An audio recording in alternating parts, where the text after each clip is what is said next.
Hi, today we're going to make Shinwari Karahi. So basically you take chicken, marinate it in garlic, green chilies, and ginger overnight, and you fry it like this until it's golden brown.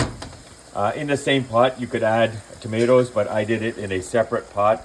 I added about 6-7 tomatoes, and then once the tomatoes start boiling, I take the skin out, and then I will add this mixture right into the chicken in a few minutes. So basically I added the tomatoes into the chicken. Now I'm going to add the cumin and coriander, basically 1 teaspoon. I will stir it and see how it looks.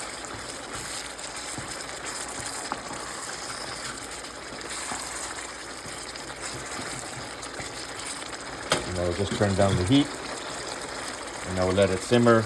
Okay, so now that we've added the tomatoes, we took the skin out. I am now going to add Kashmiri chili, 1 teaspoon.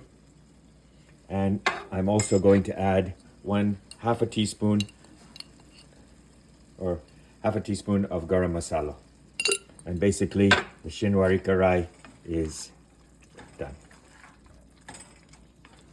And then at the end, all you have to do is add fresh coriander on top, and you can eat with naan bread or you can eat with rice. Shinwari Karahi, kimchi version.